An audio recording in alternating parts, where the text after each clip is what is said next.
Welcome everyone to my review of the Lian Li Landcool 1. This is the white version of the case. There's also a black version.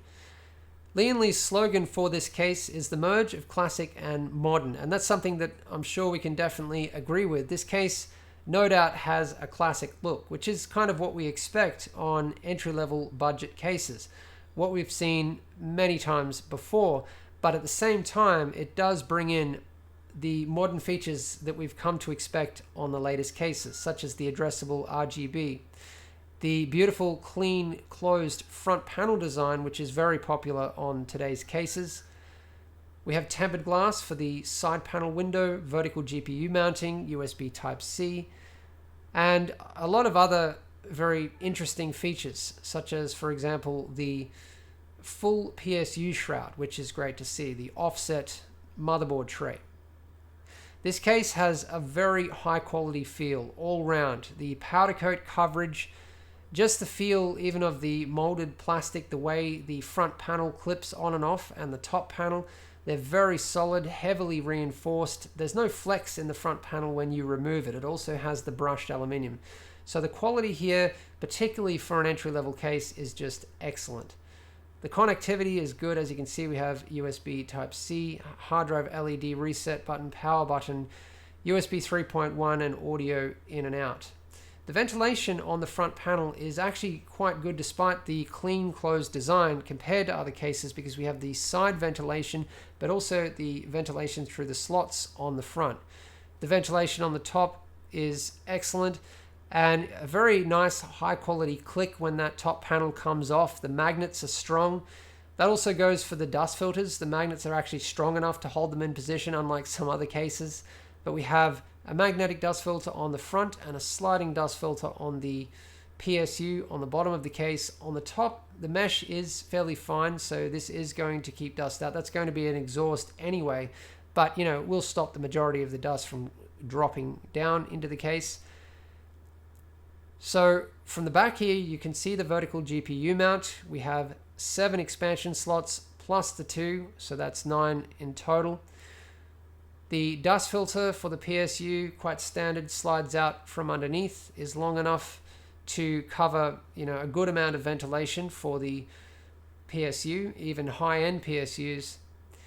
So a molded plastic section for just the cover for the vertical GPU mount.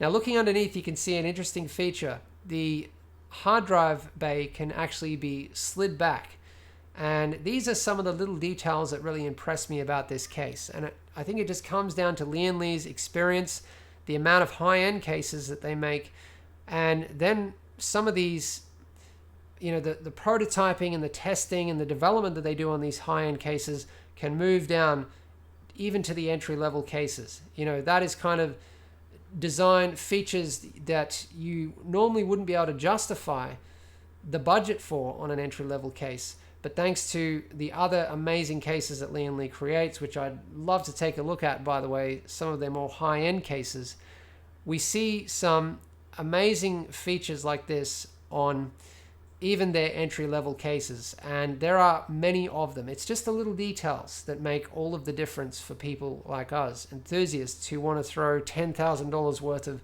high-end liquid-cooled components into a case. And this case can certainly handle that, because we can fit 2 360mm radiators, 30mm thick, but still that's quite a lot of radiator capacity and performance. And you're not going to have trouble doing that, because this case has been well thought out by people who do understand liquid cooling. We have slotted radiator mounts, just incredibly important. It means that if your fittings won't fit, if the radiators are touching up in the corner, you have some movement, and the top radiator is offset by a lot, so you can it can go down in front of the motherboard and the memory. But there's also radiator mounting positions for 120 and 140, so you have the option to go to 280 if the 360 doesn't fit, or if you want to go for a thicker 360. These are things that experienced liquid coolers think about. So obviously there's quite a bit of actual liquid cooling experience at Lian Li, which is great to see. And I think that they've been watching and listening carefully. When I first saw this case, I kind of wondered if there was going to be anything really exciting that I could talk about for our viewers, because our viewers are all into high-end liquid cooling. That's why they're here. But it wasn't until I opened up the case and started to take a look that I realized why Lian Li sent it to us. So just a full solid rear side panel, but instead of sliding sideways like they normally do, you can see there are 2 thumb screws and it actually slides downwards. I do like this feature. It does kind of make it a little bit easier to remove. On the back, you can see there's another 2 SSD trays. So there's also 2 SSD trays on the full PSU shroud, and that's just a great feature. And it really allows for clean cable management.